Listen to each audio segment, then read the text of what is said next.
Hello friends, good morning. कैसे आप लोग? प्रिपोजिशंस के सिलसिले को आगे बढ़ाते हुए इस लेसन में हम करेंगे आज और दो प्रिपोजिशंस। ये दो प्रिपोजिशंस हैं, बिसाइड एंड बिसाइड्स। ठीक है। ये प्रिपोजिशंस तो है, इसके अलावा इंग्लिश में ये एक तरीके का कॉमन एरर का भी एक टॉपिक आता है। ठीक है। सो बिसाइड और बिसाइड्स एक जैसे दिखते हैं, मगर इनके मीनिंग में काफ़ी अंतर होता है। ठीक है। तो उसको भी करेंगे। फाइन। तो शुरू करते हैं। Beside, according to Britannica dictionary, beside का मतलब क्या होता है? बिसाइड का मतलब होता है by the side of, next to, यानी कि किसी चीज के बगल में, पास में। अभी पास में का मतलब ये मत समझिए कि मेरे पास एक घोड़ा है so I have a horse, in that sense नहीं। ठीक है। मतलब बगल में, नेक्स्ट टू, एडजेसेंट टू, इस सेंस में यूज होता है। ठीक है। फाइन। तो कुछ एग्जांपल्स देखते हैं। जैसे there is a pen stand beside the book. जैसे मान लीजिए कहीं टेबल पे बुक रखा है, उसके बगल में एक पेन स्टैंड है, तो हम बिसाइड लगा सकते हैं। ठीक है। इसको नेक्स्ट टू भी बोल सकते हैं, एडजेसेंट टू भी बोल सकते हैं। Fine. So there is a pen stand beside the book, मतलब किताब के बगल में क्या है, एक पेन स्टैंड है। ठीक है। Why is the dog not running beside her. जैसे मान लीजिए कोई औरत है, वो कुत्ते को दौड़ा रही है। ठीक है। फाइन। तो वो थोड़ा आगे पीछे दौड़ रहा, बगल में नहीं दौड़ रहा, साथ में नहीं दौड़ रहा। So in that sense we can say why is the dog not running beside her. ठीक है। She sat beside him during dinner. During dinner means खाने के time. So she sat beside him, मतलब वो उसके बगल में बैठी थी। The man beside her was wearing black suit, right. So the man beside her, मतलब उसके बगल में बैठा हुआ आदमी वो क्या पहन रहा था, क्या पहना हुआ था? Black suit. They were walking beside me, मतलब वो हमारे साथ साथ चल रहे थे, इन दैट सेंस हमारे बगल में चल रहे थे, वॉकिंग कर रहे थे। दे वर वॉकिंग बिसाइड मी। और जैसा कि मैंने पिछले लेसन में बताया हुआ है, प्रीपोजिशंस का बेसिक सेंस क्या होता है, मतलब क्या होता है? They just show the relationship between two words.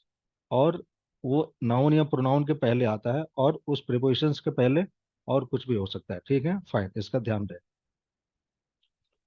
दूसरा सेंस है इसका इन कंपैरिजन विद, मतलब किसी चीज की, दो चीजों की तुलना में। This problem is unimportant beside the benefits of the new system. ठीक है। जैसे मान लीजिए कहीं पे नया सिस्टम इंट्रोड्यूस हुआ, उसमें कुछ प्रॉब्लम्स भी है, कुछ अच्छाइयाँ भी है, कुछ बुराइयां भी हैं।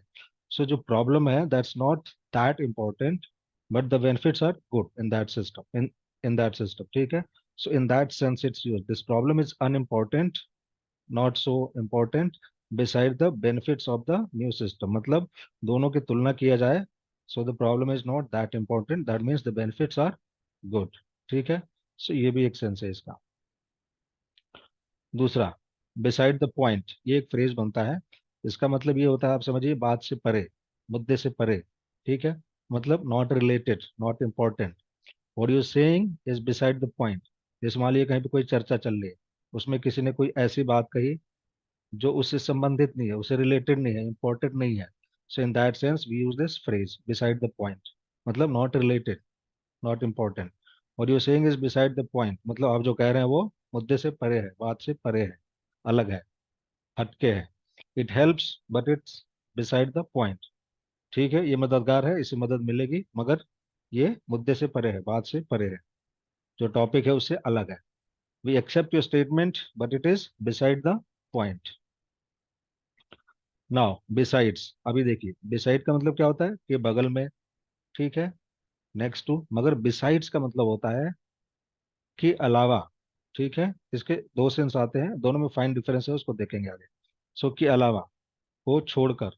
सो mainly this sense is we get when the sense is negative. जैसे for example, there is no one here besides me, मतलब मेरे अलावा, मेरे को छोड़कर यहाँ पे और कोई नहीं है। There is no one here besides me, you can't say beside me. ठीक है। बिसाइड्स मतलब मेरे को छोड़कर यहाँ पे और कोई नहीं है। Nothing besides a miracle could save them now, मतलब उन्हें सिर्फ चमत्कार ही बचा सकता है, और कोई नहीं बता सकता। मतलब चमत्कार के अलावा कोई और सी चीज उनको नहीं सेव कर सकती। So nothing besides a miracle could save them now. Besides heavy traffic we had no problems getting here. Getting here in that sense कि यहाँ आने में, मतलब हमें यहाँ आने में ट्रैफिक के अलावा और कोई दिक्कत नहीं हुई, और कोई परेशानी नहीं हुई। Besides heavy traffic we had no problems getting here. ठीक है। फाइन। सो यहाँ पे हमने देखा कि सारे सेंटेंस नेगेटिव बन रहे हैं। क्योंकि नेगेटिव बन रहे हैं इसलिए यहाँ पे सेंस आता है को छोड़कर, के अलावा। मगर ये जो के अलावा वाली फीलिंग है ना, वो पॉजिटिव सेंटेंस में आती है। के अलावा वाली जो वो सेंस है वो पॉजिटिव में भी आएगी, मगर को छोड़कर एक्सेप्ट जो सेंस आता है ना, एक्सेप्ट समथिंग, वो यहाँ पे सेंस है बेसिकली। मगर इसको इन सेंटेंसेस में देखें तो यहाँ पे आएगा के अलावा, but at the same time इसके अतिरिक्त, मतलब इन एडिशन टू, मतलब ये भी है और वो भी है। ठीक है, उसमें क्या है, बिकॉज इट वॉज नेगेटिव, सो ये चीज है मगर वो नहीं। Right, that is sense. She is also learning other languages besides English. अब इसी को हम थोड़ा ऊपर वाले पैटर्न पे देखते हैं। It's a very fine difference we need to understand. She is not learning any other language besides English. मतलब सेंस नेगेटिव हो गया तो वो छूट रहा है, वही पॉजिटिव हो जाएगा तो वो जुड़ जाएगा। Right, she is also learning other languages besides English, मतलब वो इंग्लिश के अलावा और भी भाषाएं सीख रही है, मतलब उसके अतिरिक्त, उसके अलावा। ठीक है, besides cakes they also make delicious cookies. ठीक है, बिसाइड्स केक मतलब केक्स के अलावा वो कुकीज भी बनाते हैं। Right, these salads are delicious besides being healthy, मतलब ये डिलीशियस तो है, these salads are delicious besides being healthy, मतलब डिलीशियस तो है ही, हेल्दी भी है, यानी सॉरी, हेल्दी तो है उसके साथ साथ डिलीशियस भी है।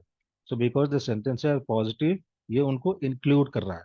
पिछले वाले एग्जाम्पल्स में क्या था, it was showing a kind of exclusion. Right, so thank you so much for your time and patience. With this, we covered two prepositions and also one of the important common error of English language. ठीक है? So see you in the next session. Bye bye.